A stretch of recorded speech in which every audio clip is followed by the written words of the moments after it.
All right, we'll call the matter of 22 FY 0827, the State of Michigan versus Christopher Schur. If we could have the attorney's appearances for the record. Perspective of the people. Good morning, Honor. Matt Bozula, Michaela Hamilton, and Mark Dodd on behalf of Chris Schur, who is seated to the left of Ms. Hamilton. All right, good morning, everyone. As the court indicated on Friday, it did have time to review the proofs and the law and has prepared a written memorandum of opinion. I intend to read from that written memorandum. Portions will be verbatim. I won't include reference to annotations or citations. They will be in the written document. The court does have a handful of copies of the written opinion that we can make available when we are through.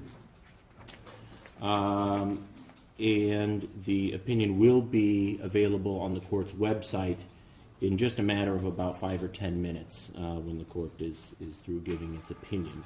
So anyone who would like to see the written opinion that will be available to the public in just a matter of a few minutes. Anything from counsel before the court goes ahead and reads from the opinion? Nothing here, Honor. All right. Oh, yeah. Okay. All right. Defendant is charged with second-degree murder, MCL 750.317. A preliminary examination was conducted on October 27th and 28, 2022. Following the presentation of proofs by both parties, the people moved the court to bind defendant over on the single charge of second-degree murder. The relevant underlying factual background is not in dispute. On April 4, 2022, defendant Christopher Schur was a police officer with the Grand Rapids Police Department on duty and on assignment patrolling the city's southeast side. Just after 8 a.m., defendant initiated the traffic stop of a Nissan Altima after observing that the license plate on the vehicle was issued to another car. Before defendant fully exited the police cruiser, the driver of the Nissan, who was later identified as Patrick Lyoya, stepped out of the Nissan. Defendant shouted at him several times to get back in the vehicle, and Lyoya did not comply. Defendant asked him if he spoke English, to which Lyoya responded yes. Defendant asked Lyoya if he had a driver's license. Lyoya indicated that he did and told the passenger in the Nissan to hand him the license. Lyoya did not wait for the passenger to hand him the license. Instead, Lyoya abruptly closed the door of the vehicle and walked towards the front of the car in what appeared to be an attempt to get away from the officer. Defendant responded by telling Lyoya to stop and reached out to restrain and handcuff him. Defendant was unable to immediately restrain Lyoya, and after a struggle, Lyoya was able to break free from defendant and ran around the back of the Nissan into the adjacent residential front yard. Defendant pursued Lyoya, yelling at him to stop, and is heard radioing out, quote, "We've got one running," close quote. Defendant reached Lyoya on the side yard of the neighboring house. Defendant was able to grab him from behind.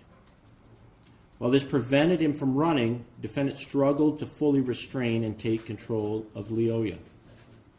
Defendant continued to yell commands at Lyoya to, quote, "stop," and to put his hands behind his back. While Lyoya said, "okay," he continued to struggle and was not complying with the officer's commands. Defendant is seen striking Lyoya's abdomen with a knee multiple times with no apparent effect on Lyoya. Lyoya appears completely impervious to and unaffected by the officer's attempts to subdue and restrain him. By this time, the homeowner in the adjacent house, Wayne Butler, came outside to observe what was occurring. Butler testified that he didn't want to see anyone get hurt, and so he felt compelled to plead with Lyoya to follow the officer's orders, saying, quote, "Come on, bro. I came down for your own safety, man. Come on, comply with him," close quote. Butler testified that he was also encouraging Lyoya's passenger to tell Lyoya to comply and get on the ground. Defendant then pulled his taser from his utility belt. Lyoya grabbed the front of the taser with his left hand. Defendant immediately commanded Lyoya to, quote, let go of the taser, close quote. Lyoya did not comply. The taser discharged one of its 2 cartridges, which lodged in the ground without striking anyone. The two continued to struggle over the taser. Defendant and Lyoya struggled to the ground, with Lyoya underneath defendant attempting to take exclusive control of the taser. During the struggle, the taser's second cartridge was discharged. Lyoya attempted to get up, raising his legs and arms in an apparent attempt to throw defendant off of his back. At one point, defendant's arms and legs are seen fully suspended in the air as Lyoya pushed up from beneath him. Ultimately, Lyoya gained exclusive control of the handle of the taser and was able to transfer it to his other hand. All the while this went on, defendant continued to shout the commands, quote, drop the taser, close quote, and, quote, let go of the taser. Being unable to retain any control of the taser, and with Lyoya continuing to attempt to force himself up, defendant used his right hand to draw his service firearm and aimed it at Lyoya's head. Defendant then straightened his left arm while keeping the gun in his right hand, pointed it at Lyoya's head. Defendant yelled one final time, quote, drop the taser, close quote. Seconds later, defendant fired his weapon, shooting Patrick Lyoya in the head. The Kent County Medical Examiner, Dr. Stephen Cole, testified as to his opinion that Patrick Lyoya's death was homicide caused by a gunshot wound to the back of the head. This court also heard the testimony of Brian Childs, a representative of the manufacturer of the taser.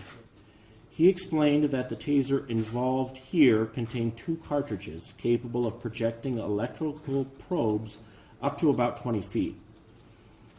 If the probes on the cartridges made contact with a person, they will deliver electrical energy that will cause the person temporary neuromuscular incapacitation, or, quote, NMI. A person struck with the probes is rendered completely unable to move for around 5 seconds. He explained that once both cartridges have been deployed, the base or handle of the taser is still capable of delivering a drive stun. A drive stun delivers localized pain to the part of the body touching the front of the taser. However, a drive stun does not result in NMI. Once ejected, the probes can be retrieved and reactivated. However, unless the probe has made sufficient contact with a person, or unless the conductive material on the wire has been exposed as a result of damage to the wire, the taser is only capable of delivering the more benign drive stun that will not result in NMI. The court also heard from Captain Chad McCursey of the Grand Rapids Police Department. Captain McCursey trains police officers and is certified as a master taser instructor. He opined that defendant followed policy and procedure in this case, and that use of deadly force was justified under the totality of the circumstances. He explained the criteria that is considered when evaluating questions concerning the use of force. He also cautioned about the importance of evaluating questions from the circumstances as they appear to the officer and not with the benefit of hindsight. He also testified that a number of alternative techniques and responses were available to defendant, but that the policy recognizes the discretion the police officer has to make those decisions in the heat of the moment. Captain McCursey offered an example of other tools and techniques that were available to defendant at the time of the incident, including pepper spray or the use of the flashlight, baton, or radio to strike the suspect. He explained that even in using the firearm, an officer is taught that they may aim at different parts of the body depending on the level of force that is necessary. He also indicated that it is impossible to know whether Lyoya simply intended to break the grasp of the officer or to actually affirmatively attack him. Ultimately, Captain McCursey is of the opinion that the defendant followed his training and policy based on what the totality of the circumstances required. After hearing counsel's arguments, the court took this matter under advisement to review the testimony and law in greater detail. Moving on to the analysis of the opinion. It is of primary importance to understand the limited scope of this court's authority and task as it presides over a preliminary examination. In Michigan, the preliminary examination serves the public policy of ceasing judicial proceedings where there is a lack of evidence that a crime was committed or that the defendant committed it. Recognizing the risk associated with standing trial for a felony, the preliminary examination, like the grand jury process, serves as a check on the power of the executive branch of government to proceed with a criminal prosecution.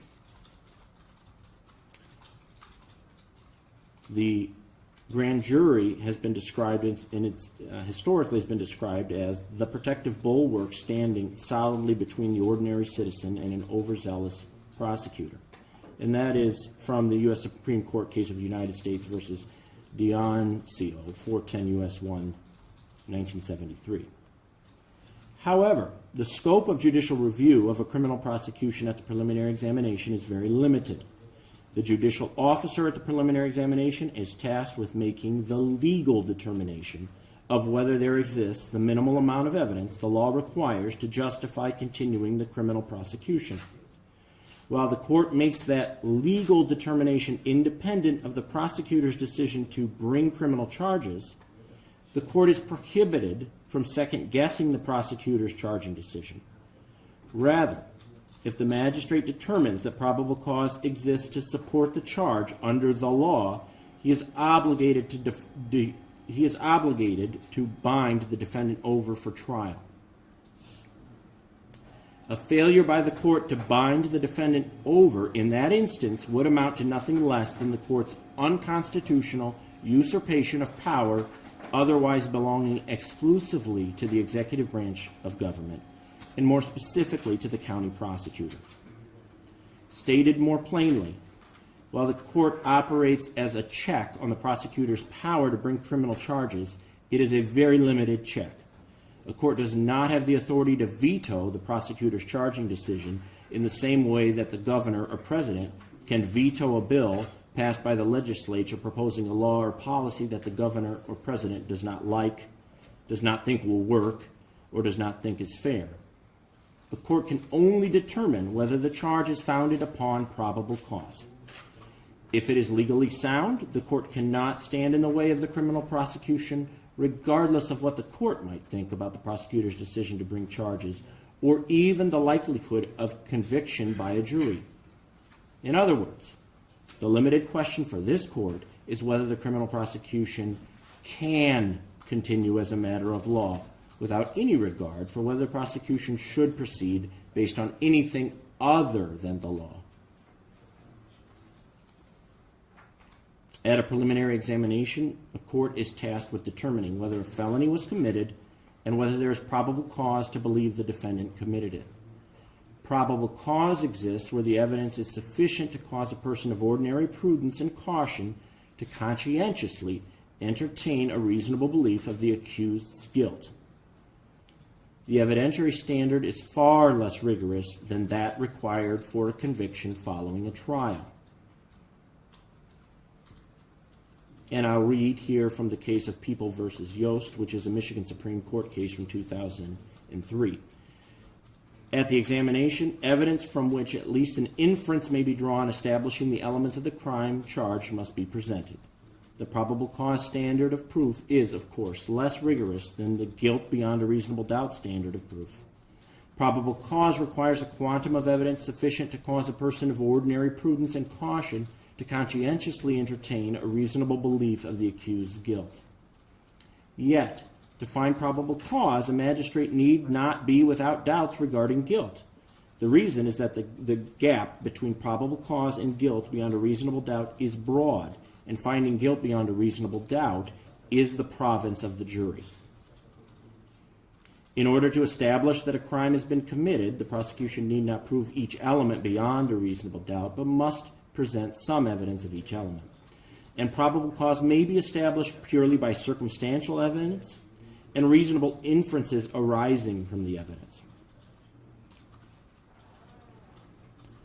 During the preliminary examination, the magistrate is not only the right, but also the duty to pass judgment not only on the weight and competency of the evidence, but also on the credibility of the witnesses. However, the court is not to apply the same measure as a jury because of the differences in the standard for bind-over and for ultimate guilt. Again, reading from the Supreme Court's opinion in People v. Yost, the Supreme Court explained, the gap between probable cause and guilt beyond a reasonable doubt is broad, and therefore, unlike a jury, a magistrate may legitimately find probable cause while personally entertaining some reservations regarding guilt. Accordingly, in considering credibility of witnesses, a magistrate may only decline to bind over a defendant if a witness's lack of credibility, when considered together with the other evidence presented during the examination, would preclude a person of ordinary prudence and caution from conscientiously entertaining a reasonable belief of the accused's guilt. Indeed, the magistrate or judge may very well be left with reasonable doubt the defendant committed the crime charged, and yet at the same time find probable cause to bind over a defendant on that charge. Moving on to the elements of the charged offense here. The elements of second-degree murder are, number 1, a death, number 2, caused by an act of the defendant, number 3, with malice, number 4, without justification or excuse.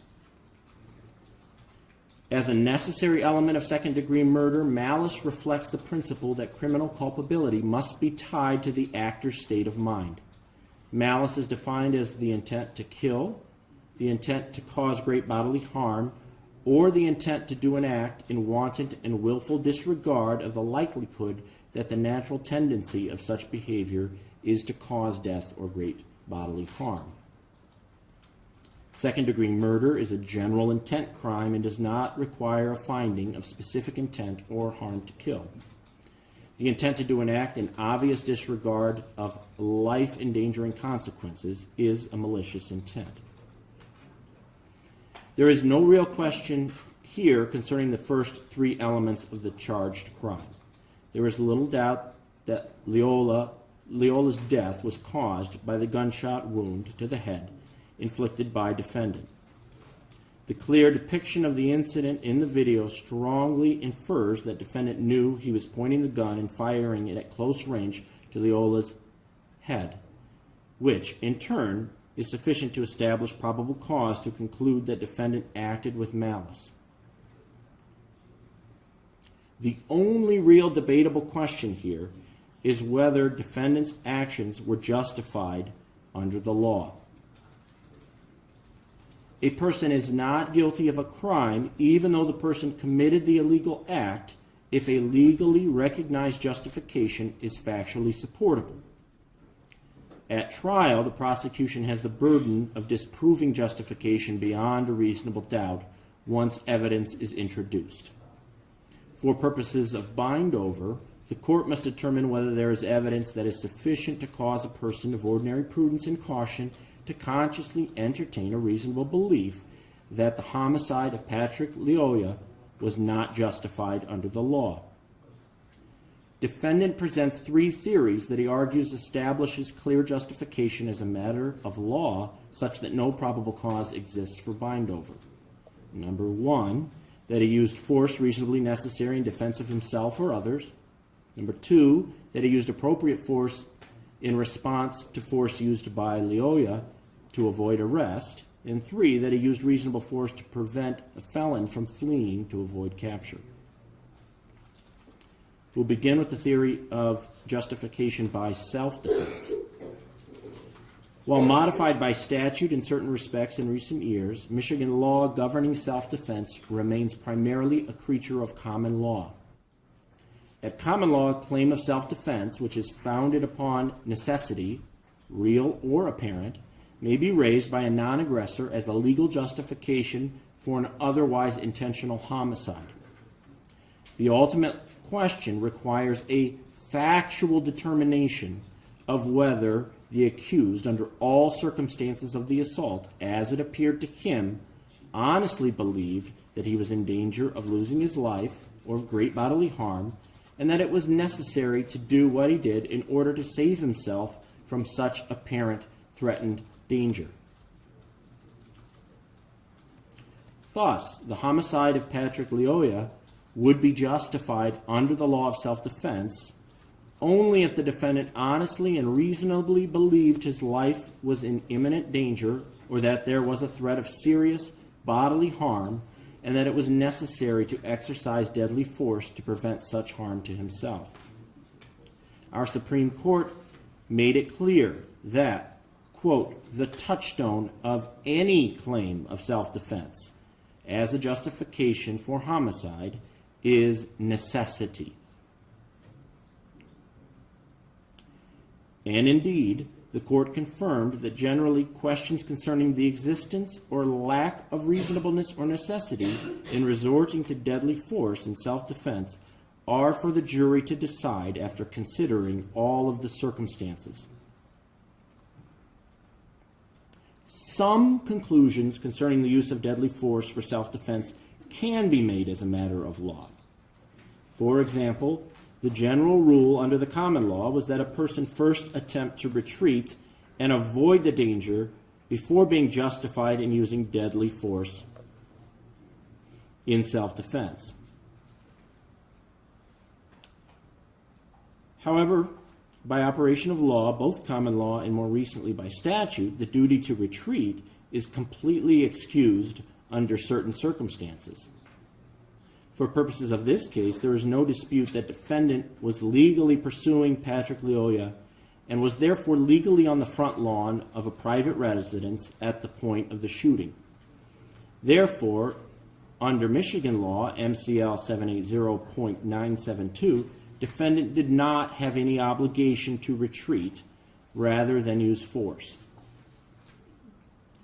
Nonetheless, factual questions remain as to whether defendant reasonably believed that his life was in imminent danger or that he was in imminent danger of suffering great bodily harm and that deadly force was reasonably necessary.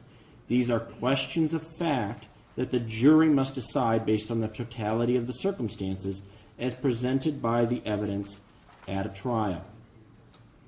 And indeed, our jury instructions recognize that the ultimate determination of reasonableness and necessity are questions for the jury to decide based on all of the circumstances. Among the standard jury instructions that would likely be read at trial, the jury would be instructed. And I'm going to read from the jury instructions here. The defendant must have been afraid of death or serious physical injury. When you decide if the defendant was afraid of one or more of these, you should consider all of the circumstances.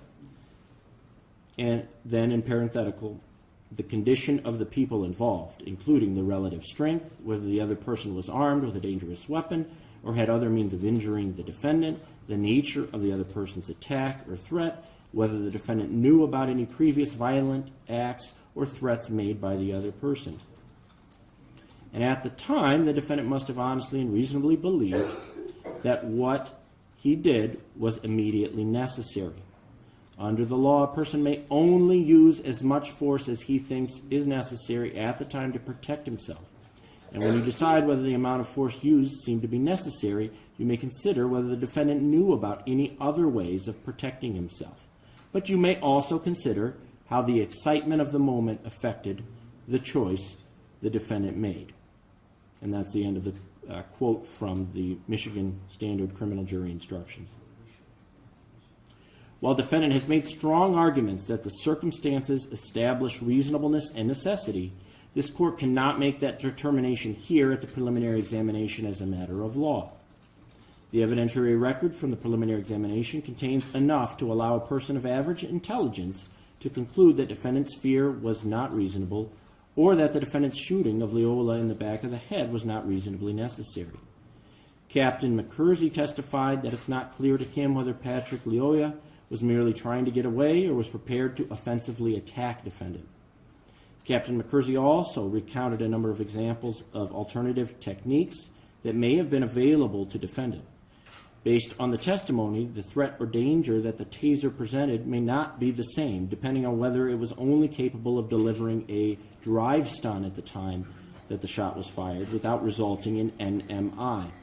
And it is not clear whether defendant knew or should have known that both the taser's cartridges had been discharged.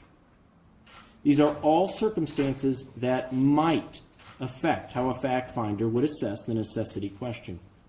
While the captain is of the opinion that the techniques and actions defendant applied were appropriate, a juror would be free to conclude that under the circumstances, the use of deadly force in the manner it was used by defendant was not reasonably necessary. Importantly, the court does not raise these examples to suggest that defendant's actions exceeded what was reasonably necessary. To be clear, this court expresses no opinion on that matter or the ultimate guilt or innocence of defendant. As explained previously, that is not the question before this court. The law recognizes that law enforcement officers are required to make split-second decisions of life and death in dangerous and strenuous circumstances. The reasonableness of those actions can hardly be fully and fairly judged by one person in a black robe with 20/20 vision of hindsight and from the comfortable and safe vantage point of the high perch of the armored-plated judge's bench. It is precisely, though, for this reason that questions of reasonableness and all questions of fact are determined by a jury after a full and fair trial. Accordingly, for purposes of the probable cause standard, there is sufficient evidence from which a jury could conclude that defendant did not reasonably believe that his life was immediately at risk or could otherwise conclude that the use of the particular force used was not reasonably necessary. Moving on then to the second theory of justification, force in response to force used by a person being arrested. Defendant's remaining two theories of justification concern the use of force in making an arrest of a suspected criminal. Defendant points out that defense in that context can be divided into two categories: the use of deadly force when a person making the arrest is met with force from the person arrested, and secondly, the use of deadly force when necessary to prevent the person who is to be arrested from fleeing. The first category, however, is not a distinct theory of justification from that of self-defense. Rather, it is sometimes highlighted as its own theory because it always excuses any obligation to retreat.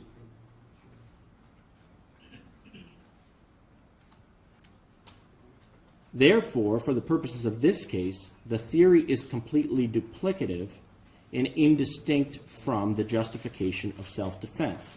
As the court already indicated, under Michigan statutory law, the defendant did not have a duty to retreat before resorting to deadly force. And for the same reasons discussed, for purposes of the probable cause standard, there is some evidence from which a jury could conclude that defendant's belief was not reasonable or that his response was not reasonably necessary. The most complex of the three defenses raised is the so-called fleeing felon rule, which under certain circumstances justifies the use of deadly force to prevent a felon from escaping arrest. The complexity is not in its application. To the contrary, if applicable in its purest form, the rule is as draconian and unforgiving as it sounds. Blackstone, the famous English commentator on the common law, observes, quote, "Any private person and any peace officer may arrest a fleeing felon, and if they kill him, provided he cannot otherwise be taken, it is justifiable," close quote. And in 1985, the United States Supreme Court observed that Michigan was only one of 4 states that still followed the rule. And according to one commentator, today Michigan is the only state that continues to follow the rule in its purest common law form. Instead, defendants suggest that there is a lack of complete clarity as to some aspects of the rule under Michigan law. While the rule has been subject to calls for legislative reform for the past 30 years, that has not occurred. Importantly, this court's task and the extent of any court's authority is the determination of what the law actually is, not what anyone else, well, not what it or anyone else thinks the law ought to be. As a matter of public policy, reasonable minds can disagree about the extent to which police officers should be free to make judgment calls without the potential for incurring criminal culpability. This court must simply find what the law is now with any consideration of how it might be changed in one way or another. The 1990 Michigan Supreme Court case of People v. Couch controls the question of what the law is in Michigan today. And while there may be nuances that remain, the primary components are readily discernible and are, at least for purposes of making the probable cause determination required here, more than clear. Under Couch, the common law fleeing felon defense, as it existed in 1846 at the time that the crimes of murder and manslaughter were codified in the state's first penal code, continues to be the governing law of this state. Under that common law fleeing felon rule, the use of deadly force is justified if, number one, evidence shows that a felony actually occurred. Number two, the fleeing suspect against whom force was used was the person who committed the felony. And three, the use of deadly force was necessary to ensure the apprehension of the felon. For purposes of the questions before us today, it is clear that even under this broad and rather forgiving rule of justification, the question of necessity remains tightly wound around its core, requiring an answer to the question of whether the actions of the police officer were reasonably necessary under the circumstances to ensure the apprehension of the felon. And no different than the necessity component at the core of self-defense, necessity to ensure the apprehension of the felon is a question of fact for the jury to decide. In applying the probable cause standard, there is at least some evidence from which a person of average intelligence could conclude that defendant's shooting of Lyoya in the back of the head was not reasonably necessary to prevent his escape. As the prosecutor suggests, at the instant that the shot was fired, Lyoya is not in a position of actively escaping or fleeing. A reasonable juror could find a lack of necessity for deadly force strictly for the purpose of preventing escape. Therefore, for the foregoing reasons, the court concludes that as a matter of law, probable cause has been presented to support the charge in the criminal complaint.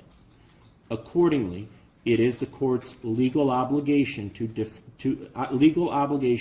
bind defendant over to the 17th Circuit Court to stand trial on that charge. And that is the end of the court's opinion. Mr. Bergola, does your client wish to waive circuit court arraignment at this time? We do, Your Honor. Okay. Then if you would execute the written waiver. Is there anything else we need to address before the court adjourns? Nothing for Your Honor. Nothing for the defense, Your Honor. Okay. Then the court will sign the order binding defendant over to the circuit court for trial. Once the court signs that order, this court will no longer have jurisdiction of this matter. Bond is continued at this time. I want to thank, again, counsel, staff, and everyone in the media, and everyone that was here, and everyone that has a strong interest in this matter, for your respect, for your courtesy, for your patience, while this procedure and process played itself out.